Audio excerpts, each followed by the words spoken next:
Okay, sometimes you get lucky. I have it all back together. I got it. I got the axle pretty straight. Turns pretty freely now. Okay. I had to take. This is a clutch for the lock. I had to take that off with a roll pin. There was another roll pin that holds the two assemblies together, which I couldn't get apart. And then there's a third roll pin, which I still have to put on. And you have to put it on with the shaft in. So one more roll pin. But how I did it was this end. I'll just make sure I'm in the frame. This end here got whacked. The knob on the radio, on the transmitter, got whacked. And it bent it. It bent this right about the edge of the gear. And that's all one assembly. But that's not really hardened as much as the shaft is that hooks into it. So I was thinking, all right, if the shaft is hardened, it'll be harder to bend than this part. So I put this part in the drill press right up to the gear. You know, this part's on here now with a roll pin, but I put this end in the drill press right up to the gear, tightened it down. And then with the drill press unplugged, I rotated the chuck and I could see it whipping like this, the opposite end. This end here was whipping. So I turned it towards me so it came as close as it could towards me. And then I pushed on it a little bit at a time, spun it around a little bit more, a little bit more, a little bit more. Now I knew that any error out here would be transferred down the length and it would be very large out here. So if I could get it to spin in the drill press with the drill press unplugged with very little wobble on this opposite end, this would be good enough, and that's what I did.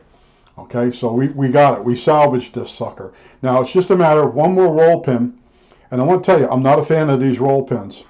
I actually thought this was a taper pin. What they did was they must have peened them so they wouldn't come out, and they were really hard to get out. Even using the drill press and a nail that was ground off, a brad that was ground off to push it out. I did the last two by pushing them out once I realized there were roll pins, and they didn't really come out easy. They should come out very easy, but they must have crimped them in there somehow. This assembly must be a throwaway at one time.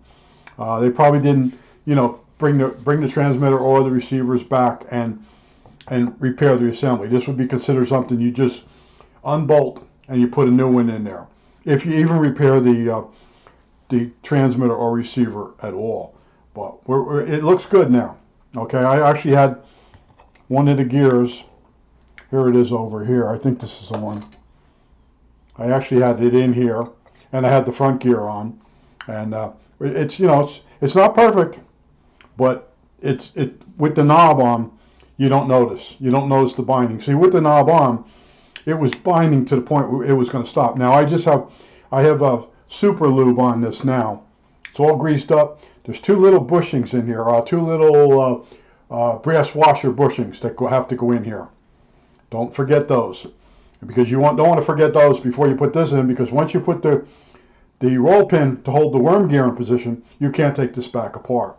So everything goes in certain steps. You got to make sure it's all greased and all ready, and then you're good to go. Now I'm dreading putting this roll pin in. I'm thinking I'm going to put it in a pin vise and try to rotate it and get it to start, and then crimp it in the rest of the way, or push it in, depending on how it goes. But one side of this is deformed, and I'm also going to touch the roll pin end up with a file, just to make sure it's got an arrowhead on the end, so it wants to go in a smaller hole. Because to get the alignment of this worm gear hole and the other gear, as you're pushing down, it might move a little bit. You want it to get started very nicely, but I did get it.